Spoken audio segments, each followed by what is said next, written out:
आभारी सदा सोयम विकर्षितो विजेते श्रीरामदासो गुरुः मला वाटते अंतरी त्वावसामी या दासबोधासी त्वाबोधवामी अपत्या परिपावनी प्रेमदासा महाराजया सद्गुरु रामदासा ब्रह्मानंदं परमसुखदं केवलं ज्ञानमूर्तिं द्वन्द्वातीतं गगनसदृशं तत्त्वमस्यादिलक्ष्यम् एकं नित्यं मनोहरं सर्वदी साक्षिभूतं भावातीतं त्रिगुणरहितं सद्गुरुं तं नमामि। गुरुर्ब्रह्मा गुरुर्विष्णु गुरुर्देवो महेश्वरः गुरु साक्षात् परब्रह्म तस्मै श्री गुरवे नमः। अनेन प्रियतां देवो भगवान् जानकीपते श्रीरामचन्द्र प्रवेशान् अस्माकं कुलदैवतं श्रोता वक्ता श्रीराम समर्थ जय जय रघुवीर समर्थ।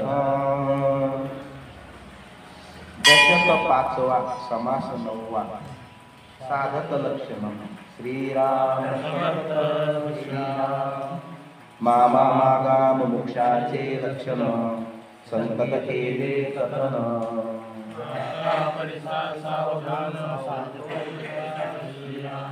अवगुणाचा करुणी त्याग जेने दरिला संत संग कयास बोलिले मग साधक ऐसा श्रीराम जो संताशी शरण गेला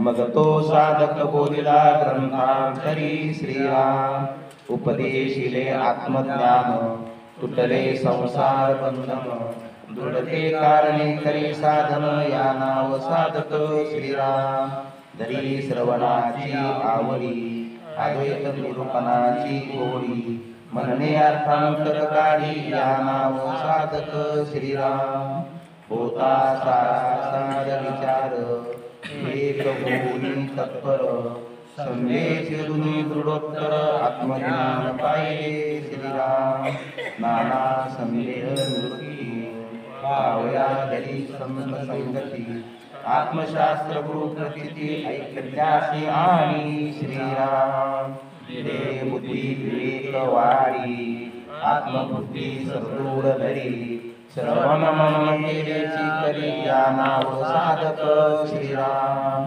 विसंचोनी दृश्यभान दृढ धरी आत्मज्ञान विचारे राखे समाधान या नाव साधक श्रीराम ओढुनी द्वैताची उपाधी अद्वैत वस्तू साधने साधी लावी ऐक्यतेची समाधी या नाव साधक श्रीराम आत्मज्ञान जीर्ण जर्जन त्याचा करी जीर्णोद्धार विवेक पावे पैलपार या नाव साधक श्रीराम उत्तमे साधूची लक्षणी अंगीकारी निरूपणी बळेची स्वरूपाकार होणे या नाव साधक श्रीराम असत्याचे सोडिली आणि सत्याचे वाढविली स्वरूपस्थिती बळावली या नाव साधक श्रीराम अवगुण त्यागी दिवसे दिवस करी उत्तम गुणांचा अभ्यास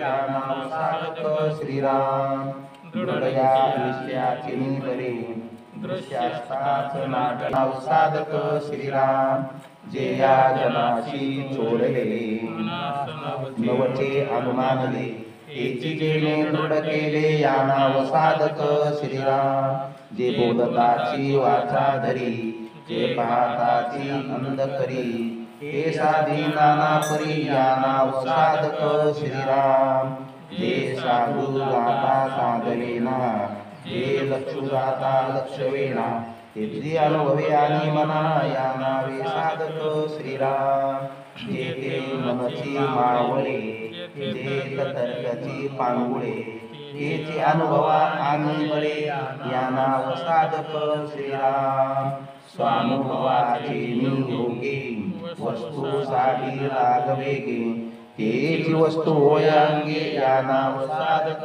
श्रीराम अनुभवाची अंगी जाणे योग्याचे कुणी बाणी काहीची नोनी असणे या नाव साधक श्रीराम. परती सारुणी वादी असाध्य वस्तू साध्यारी सर्वपती करी दृढबुद्धी या नाव साधक श्रीराम.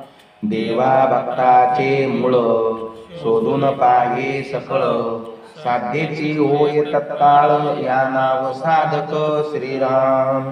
विवेक बळे गुप्त झाला आप्याप मावळला दिसतो परी लेखिला नाहीच कोणी श्रीराम. मी पण मागे सांडिले सोय आपणास धुंदिले तुरेसही ओलांडिले या नाव साधक श्रीराम. पुढे उन्मनीचा शेवटी आपली आपण अखंड भेटी अखंडानुभवी ज्याची दृष्टी या नाव साधक श्रीराम. द्वैताचा तटका तोडिला भासाचा भास मोडिला देही आसुनी विदेही झाला या नाव साधक श्रीराम. दयास अखंड स्वरूप स्थिती नाही देहाची अनंतकृती सकळ संदेह निवृत्ती या नाव साधक श्रीराम. पंचभूताचा विस्तार दयाशी वाटे स्वप्नाकार निर्गुणी जयाचा निर्धार या नाव साधक श्रीराम. स्वप्नी भयजे वाटले ते जागृतीस नाही आले सकळ मिथ्या निर्धारिले या नाव साधक श्रीराम. प्रत्यक्षपणे जनास वाटे हे प्रमाण स्वानुभवे अप्रमाण साधके केले श्रीराम. निद्रा सांडुनी चेहरा झाला तो स्वप्न भयापासूनी सुटला माया सांडुनी तैसा गेला साधक स्वरूपी श्रीराम. ऐशी अंतरस्थिती बांधली बाह्य निस्फुरता अवलंबिली संसार उपाधी त्यागिली या नाव साधक श्रीराम. कामापासून सुटला क्रोधापासून पळाला मदमत्सर सांडिला एकीकडे श्रीराम. कुळाभिमानाशी सांडिले लोकलाचेस लाजविले परमार्थास माजविले विरक्ती बळे श्रीराम. अविद्यापासून पडकला प्रपंचापासून निष्ठला लोभाचे हातीला गेला अकस्मात श्रीराम. थोरपणाशी पाडिले वैभवाशी रिथाडिले महत्वाशी दिदाडिले विरक्ती बळे श्रीराम. वेदाचा मुलगा मोडिला अहंकार सोडून पाडिला पायी धरून आपटीला संदेह शत्रू श्रीराम. विकल्पाचा केला वधू थापे मारिला भवसिंधू सकळ भूतांचा विरोध तोडून टाकिला श्रीराम. भवभयाशी भडकाविले काळाचे टांगे मोडिले मस्तक हनोनी पाय फोडिले जन्म मृत्यूचे श्रीराम. ध्येय संबंधावरी लोटला संकल्पावरी उठवला कल्पनेचा घात केला अकस्मात श्रीराम. आपदा काशी ताडिले लिंग देहाशी बांधिले पाषांडास पछाडिले विवेक बळे श्रीराम. गर्वावरी गर्व केला स्वार्थ अनर्थी घातला अनर्थ तोही निर्दाळिला नीती न्याय श्रीराम. मोहाशी मध्येची तोडिले दुःखाशी दुधडची केले शोकास खंडून सांडिले एकीकडे श्रीराम. देश केला देश धरी अभवाची घेतली नरडी जाके उदर तळातळी कुतरकाचे श्रीराम. ज्ञानी विवेक माजला तेनी निश्चो बळावला अवगुणाचा संहार केला वैराग्य बळे श्रीराम. अधर्मास स्वधर्मे लुटिले कुकर्माशी सत्कर्म दुगाटिले लाटून वाटा लाविले विचार्या विचाराशी श्रीराम. तिरस्कार तो चिरडिला बेस किरडोनी सांडिला विषाद अविषादी घातला पाया तळी श्रीराम. कोपावरी घालणे घातले कापट्यांतरी कुटिले सख्या फुले मानिले विश्वजनी श्रीराम. प्रवृत्तीचा केला त्याग सुहृदाचा सोडिला संग निवृत्ती पंथे ज्ञानयोग साधिला झाला श्रीराम विषे मैदास शिंतरिले कुविते सवेरा लाविले आपणास सोडविले आत्तशकरापासून श्रीराम पराधीनतेवरी कोपला ममतेवरी संतापला दुराशेचा त्याग केला एकाएकी श्रीराम स्वरूपी घातले मना यातनेशी केली यातना साक्षपानी प्रयत्ना प्रतिष्ठिले श्रीराम अभ्यासाचा संग धरिला साक्षपा सरिसा निघाला प्रयत्न सांगती भला साधन पंथे श्रीराम सावध दक्षतो साधक पाहे नित्यानित्य विवेक संग त्यागुनी एक संत संग धरी श्रीराम बळेची सारीला संसार विवेक टाकीला जोदार शुद्धाचार्यानाचार भ्रष्टविला श्रीराम विसरास विसरला आळसाच आळस केला सावध नाही दुःखित झाला दुःखितपणाशी श्रीराम आता असो हे बोलणे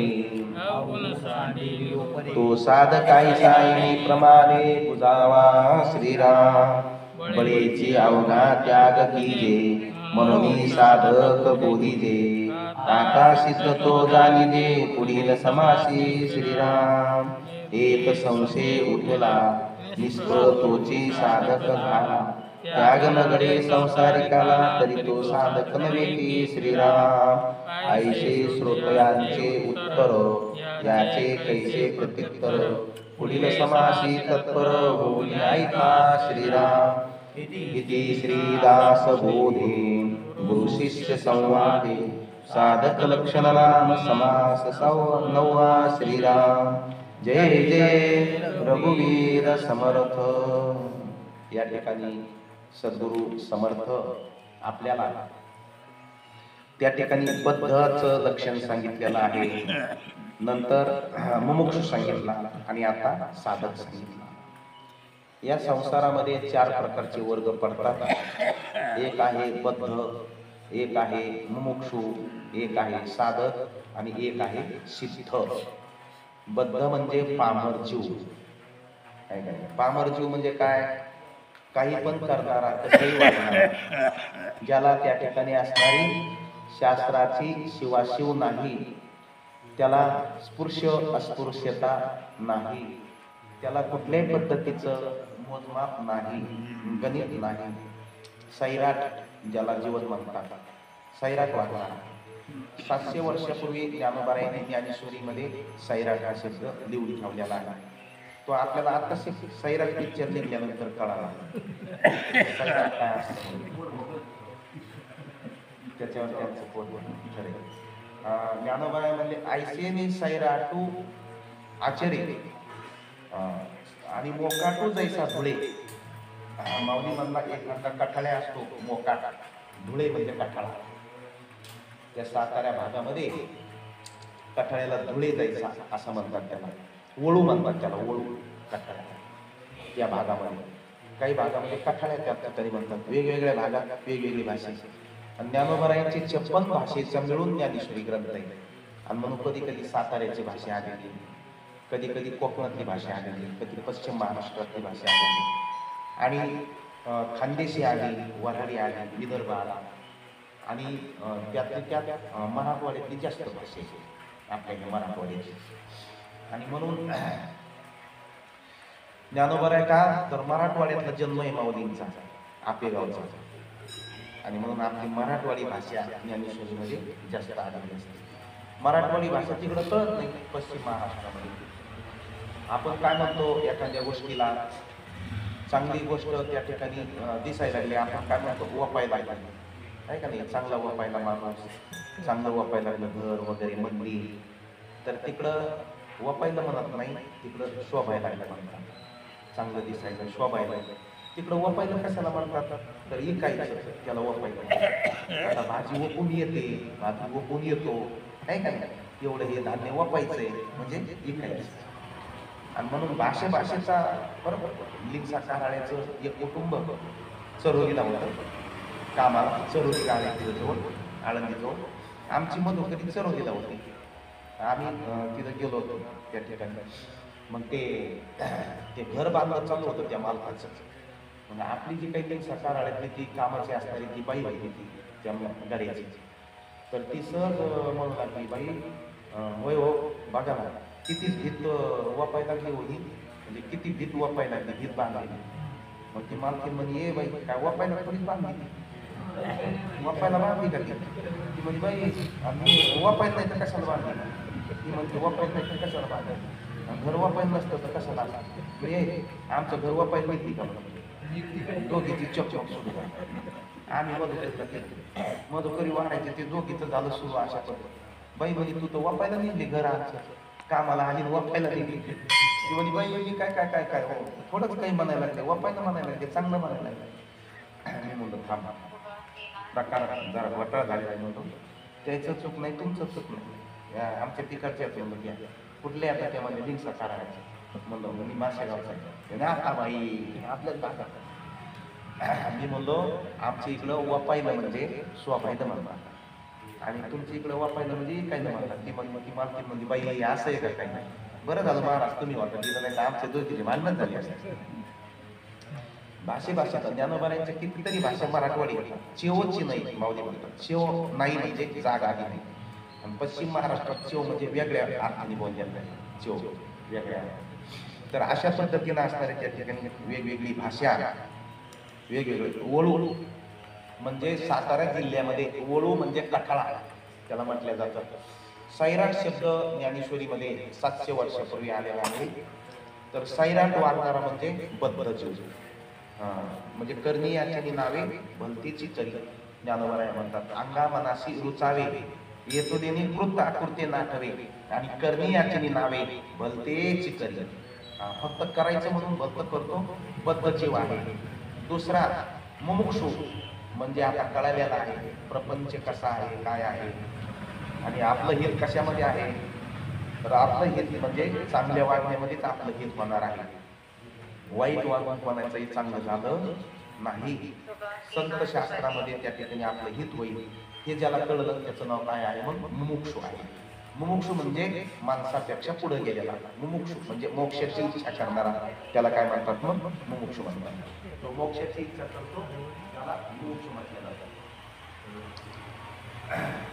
आणि ज्याला हे कळालं आणि नुसतं कळून जो थांबला नाही तर त्या ठिकाणी जो साधनेला लागला त्याला साधक म्हणतात. काही माणसाला नुसतं कळतं पण वळत नाही. एकनाथ महाराज म्हणतात, कळे ते ना कळे आणि वळे ते ना वळे. जे वळायला पाहिजे ते वळत नाही आणि जे कळायला पाहिजे ते कळत नाही आणि जे नाही कळायला पाहिजे ते कळतं आणि जे वळायला नाही पाहिजे ते वळतं. असं माणसाचं त्या ठिकाणी मन आहे बघा. जिकडं जायचं तिकडं जाऊ वाटत नाही, जिकडं नाही जायचं तिकडं पाया आपोआप घेऊन जातात. नाही, जे कळायला पाहिजे ते कळत नाही आणि जे नाही कळायला पाहिजे ते अगोदर कळल्याशिवाय राहत नाही. आणि म्हणून साधक कशाला म्हणतात, आता हे कळालं आणि कळून त्या रस्त्याला लागलेला आहे त्याला काय म्हणतात, मग साधक म्हणतात. साधक म्हणजे साधना करणारा. आपल्याला हे कळालं दासबोध ग्रंथ अत्यंत चांगला आहे, आपल्याला ज्ञान देणार आहे हे कळालं आणि ते वळालं म्हणजेच आपण साधक झालो. आपण काय झालो, आपल्याला कळलं पारायण केलं पाहिजे नाही का.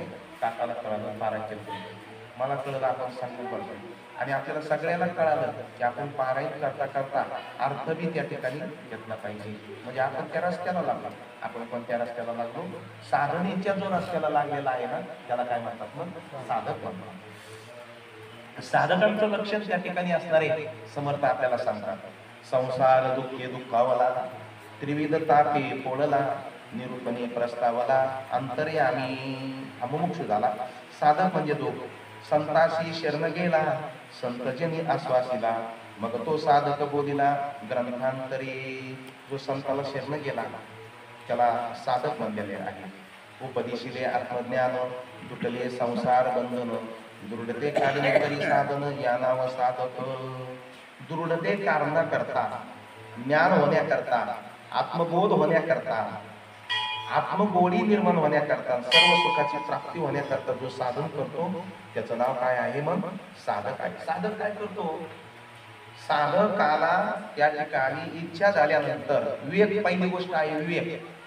त्या सगळ्याची पहिली काय आहे? विवेक. विवेक म्हणजे काय? तर त्या ठिकाणी विचार, चांगला विचार येणं. तर विवेक कुठं निर्माण होतो? संतांच्या संगतीमध्ये निर्माण होतो. बैसता संताची संगती, कळू आले कमलापती, आपले कोणीच नव्हती, निश्चित चित्ती दृढ झाला. विवेक आपल्याला समर्थांच्या समोर बसलं तरच विवेक होईल. रामांच्या समोर बसलं तरच विवेक होईल. सद्गुरूच्या समोर बसलं तरच विवेक. माऊलींच्या समोर बसलं, ज्ञानेश्वरी घेतली, गाथा घेतला, हे माऊलींचंच रूप आहे. दासबोध प्रत्यक्षात आपल्याला त्या ठिकाणी समर्थ बोलतात. त्याच्यामुळे आपल्याला विवेक होईल आणि विवेक झाल्यानंतर मग श्रवण होईल. तर मग साधक काय करतो? विवेक झाल्यानंतर श्रवणाची जो आवड करतो त्याचं नाव साधक आहे. त्याचं नाव साधक आहे. घरी श्रवणाची आवडी, अद्वैत निरूपणाची गोडी, मनने अर्थांतर काढी, या नाव साधक. अद्वैत निरूपणाची गोडी निर्माण होते आणि त्या ठिकाणी असणार अर्थ सांगितल्यानंतर अर्थाचाही त्या ठिकाणी गाभा काढतो, त्याचं नाव साधक आहे. अर्थाचाही जो गाभा काढतो ना त्याचं नाव काय आहे? साधक आहे. होता सारासार विचार, एक होनी तत्पर, संदेश छेदुनी दृढा, उतार आत्मज्ञान पाहे. सारासाराचा विचार करून तत्पर जो होतो ना साधने करता, त्याचं नाव त्या ठिकाणी काय आहे? साधक आहे. एखाद्याला नुसतं कळून जमत नाही, कळून त्या रस्त्याला लागणं, तत्पर होणं, तिथं जाणं, त्याचं नाव साधक. सारासाराचा जो विचार करतो त्याचं नाव साधक आहे. म्हणजे एखादं काही गोष्ट आपल्याला सांगितली पण त्याच्यातला जर सारासार घेतला नाही तरी देखील आपल्या लक्षात येत नाही. आसार, काही गोष्टीतला आसार टाकून द्यावा लागतो. आपण काही दृष्टांत घेतो वगैरे घेतो तर त्याच्यातला काही भाग टाकायचा असतो, काही भाग ग्रहण करायचा असतो. दृष्टांत कशाकरता सांगितला? दृष्टांत सोडायचा आणि दृष्टांत ज्या सिद्धांताकरता सांगितलेला आहे तो सिद्धांत घ्यायचा, त्याचं नाव काय आहे? मग साधक. साधक आहे. म्हणजे दोन प्रकारचे श्रोते असतात, एक स्वान्मुखी आणि एक व्याघ्रमुखी. स्वान्मुखी श्रोता म्हणजे काय? तर जर आपण कुत्र्याला दगड मारल्यानंतर कुत्रा दगडाच्या पाठीमागे पळतो. आणि व्याघ्रमुखी श्रोता म्हणजे काय? वाघाला दगड मारला तर वाघ दगड मारणाराच्या नरडीकडे पळत असतो. मग व्याघ्रमुखी श्रोता वदन म्हणजे सारासार विचार करतो. दृष्टांत सांगितला, गोष्ट सांगितली, काही माणसं फक्त गोष्ट ध्यानात ठेवतात पण कशा करता सांगितली ते काही ध्यानात राहत नाही. पण व्याघ्रमुखी श्रोता गोष्टही ध्यानात ठेवतो आणि ती गोष्ट कशा करता सांगितली हा सिद्धांतही ध्यानात ठेवणारा, याला सारासार विचार म्हणतात. असं सार आणि आसाराचं त्या ठिकाणी निराकरण करणं. ज्ञानोबा राय म्हणजे पूर्वीच्या काळामध्ये तो शेतकरी त्या ठिकाणी असणारी मळण करायचा, खळं व्हायचं, त्याच्यामध्ये त्या ठिकाणी कंस करून टाकले जायचे त्या खळ्यावरती, त्याच्यावर बैल मळण करायचे आणि बैलाच्या पायाने त्या ठिकाणी त्या कंसातले दाणे आणि ऊस, त्या कोंडा एकत्रित व्हायचा. मग तो शेतकरी काय करायचा? त्या असणाऱ्या टोपल्यामध्ये भरायचा, 3 पायाचा टिवा उभा करायचा आणि त्याच्यावर उभा राहायचा. वाऱ्याची झुळूक आली उधळायचा. वाऱ्याची झुळुकीनं मध्ये उधळल्यानंतर त्या ठिकाणी जे काही भूसभूस आहे, कोंडा आहे, हलकं फलकट आहे, ते वाऱ्याच्या दिशेने उडून जायचं आणि खाली काय करायचं? सार असणारी जेवारी पडायची, जडजड असणारे ते दाणे खाली पडायचे. आसार उडून गेलं आणि सार खाली पडलं, याला सार म्हणतात. शेतकऱ्यांनी त्या ठिकाणी काय केलेलं आहे? भूस आणि बीज म्हणजे भूस आणि ज्वारी आणि त्या ज्वारीचे कोंडा भूस एकत्रित झालेला होता. तो वाऱ्याच्या दिशेने उफाळल्यानंतर आसार असणारा त्या ठिकाणी भूस निघून गेलं आणि खाली सार असणारी ज्वारी खाली पडली, याला सारासार विचार म्हणतात. भूस आणि बीज एक वटलेलं झालेलं आहे पण त्याच्यातलं बीज घ्यायचं आणि भूसाचा त्याग करायचा. सारासार राहतो, आधार निघून जातो, याला सारासार विचार कोण करतं? साधक करत असतो. साधक दिसता सर्वनातला सारासार विचार करत नाही तर प्रपंचातलाही सारासार विचार करतो. या प्रपंचामध्ये सार काय आहे आणि आसार काय आहे? तर प्रपंचामध्ये बाकीचा सगळा व्यवहार करायचा, राहायचं, खायचं, प्यायचं, वागायचं, चांगलं राहायचं, गोड बोलायचं, सगळ्यावरती प्रेम करायचं, प्रेम दावायचं, पण अंतिम प्रेम देवावर ठेवायचं, याला सारासार विचार करायचा. प्रपंच सोडायचा नाही, छान पैकी करायचा. एकनाथ महाराजांचा मुलगा हरिपंडित त्या ठिकाणी असताना नाथ महाराजांना विरोध करायचा. नाथ महाराजांनी कधी त्याला दुखवलं नाही, पण नाथ महाराजांनी विजय पांडुरंगाची सेवा सोडली नाही, त्याला दुखवलं नाही, शेवटपर्यंत त्याला वाढवलं व्यवस्थित. बघा ना, नाथ महाराजांचा गर्भश्री म्हणतायत नाथ महाराज, भरलेला संसार आहे नाथ महाराजांचा. नाथ महाराजांची जी पत्नी आहे गिरिजाबाई मनाला अनुकूल आहे त्या, पण मुलगा मात्र अनुकूल नाही. म्हणजे प्रपंच तुमचा आमचा असो नाही तर साधू संतांचा असो, तो दुःखाचाच आहे. तो दुःख देणार म्हणजे देणार, कारण त्याचा काय आहे, दुःख देणं त्याचा स्वभाव आहे. आणि जो त्याचा स्वभाव असतो तो कधी सुटत नसतो. महाराज विंचू लहान जरी असला आणि मोठा जरी असला तरी गुदगुल्या करणं विंचवाचा काय आहे? चुकलं का काही माझं? तो लहान असता मोठा असता तरी ठणका देणं हा त्याचा काय आहे, स्वभाव आहे. आणि म्हणून त्या ठिकाणी तो ठणका दिल्याशिवाय राहत नाही, कारण त्याचा तो स्वभाव आहे. महाराज लिंबाचा पाला खाल्ला कडू लागलं हा त्याचा काय आहे, स्वभाव आहे. कुत्र्याची शेपूट वाकडी राहणं ही त्याची काय आहे, स्वभाव आहे. कडू कारलं किती सुग्रणीनं बाईनं त्याला तळून त्या ठिकाणी असणाऱ्या अनेक प्रकारचा मसाला टाकून केलं तरी ते त्याचा चव थोडीफार कडू राहणं हा कारण्याचा काय आहे म्हणजे स्वभाव आहे. तसं मूळ स्वभाव त्या ठिकाणी जात नसतो, म्हणून संसाराचा स्वभाव आहे. काय संसाराचा स्वभाव आहे, दुःख देणं. तो संसार साधूचा असो नाहीतर तो संसार संतांचा असो, नाहीतर तो संसार एखाद्या अज्ञानी जीवाचा असो, नाहीतर कुणाचाही असो, प्रत्येकाला संसारापासून दुःख होणार म्हणजे होणार. तुकाराम महाराजांना दुःख झालं असं नाही, एकनाथ महाराजालाही झालं. जेवढे जेवढे त्या ठिकाणी गर्भश्रीमंत होते नाथ महाराज, तरी त्यांना त्यांची बायको चांगली होती, पण एकुलता एक मुलगा तो विरोधात वागत होता.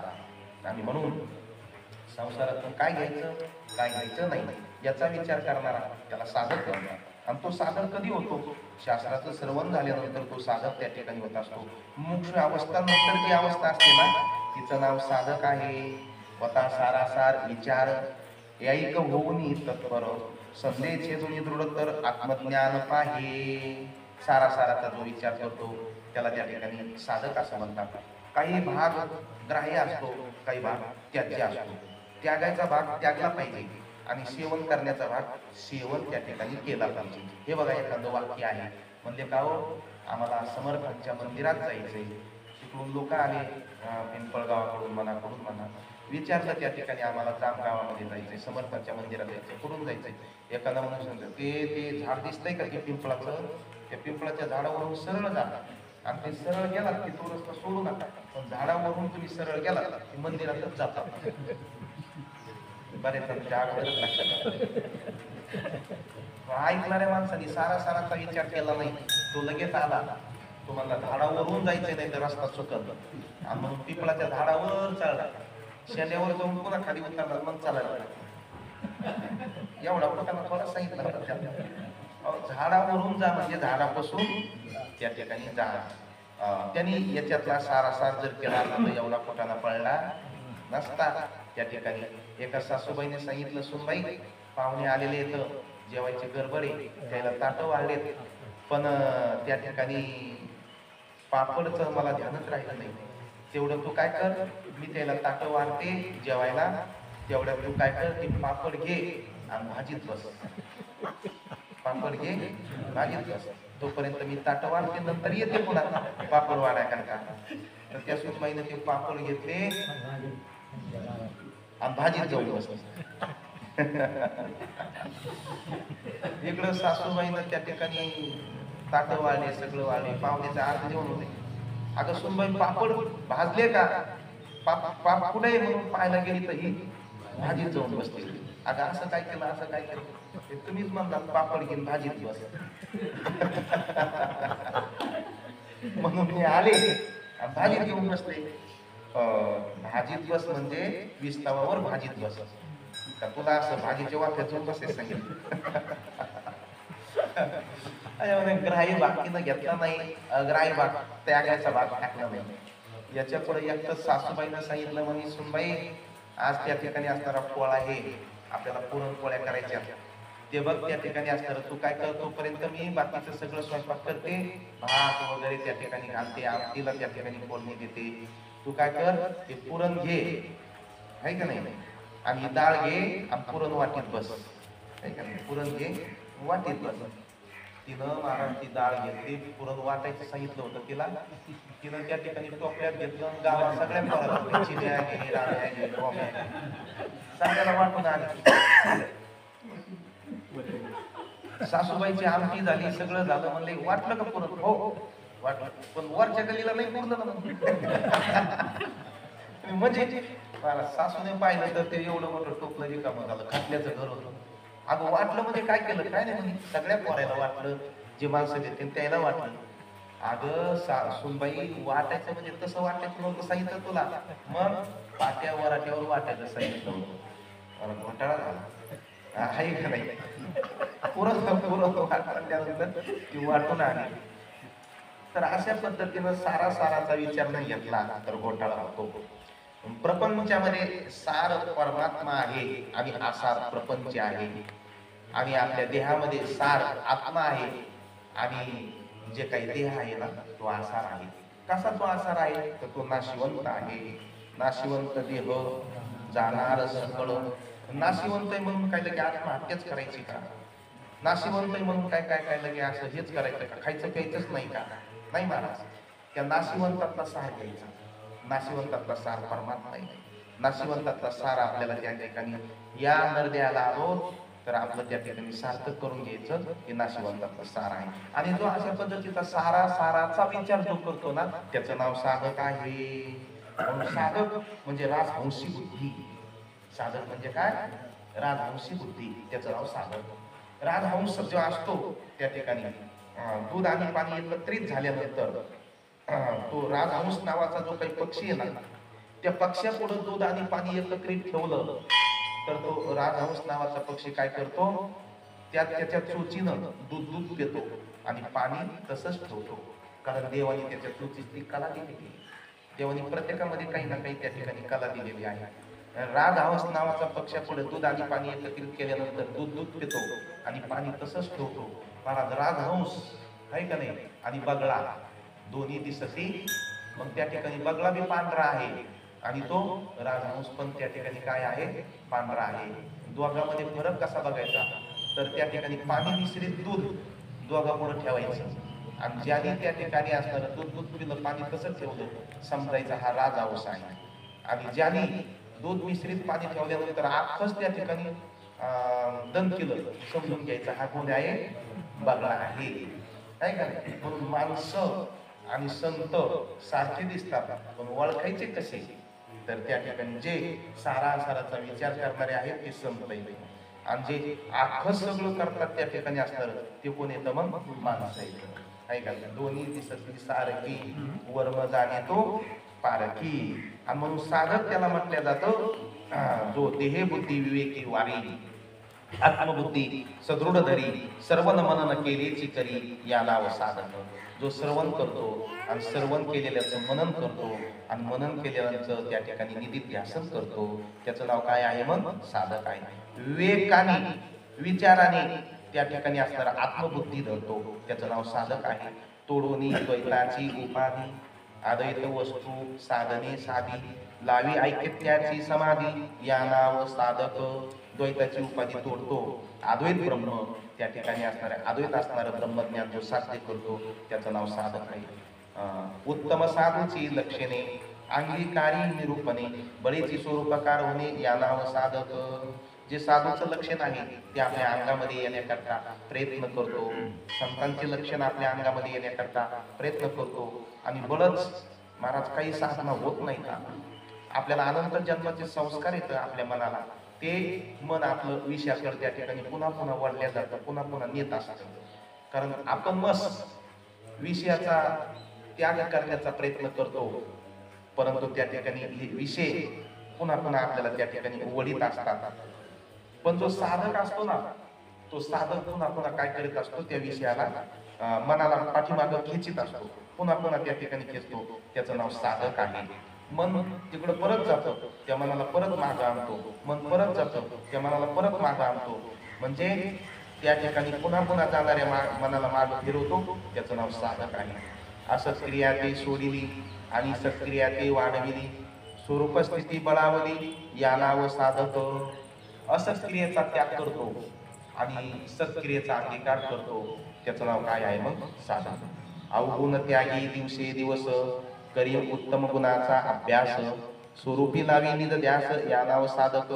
आपल्यातलं अवगुण हे कळालं म्हणजे तो मुमुक्षु झाला आणि त्या अवगुणाचा त्याग करणारा त्याचं नाव साधक झालं. आपल्यात अवगुण येते कळाले, एक एक कोणा प्रत्येकामध्ये काही ना काही अवगुण असतात. प्रत्येकाची जी प्रकृती असते ही तमगुणी त्या ठिकाणी प्रत्येक प्रकृती असते. आणि म्हणून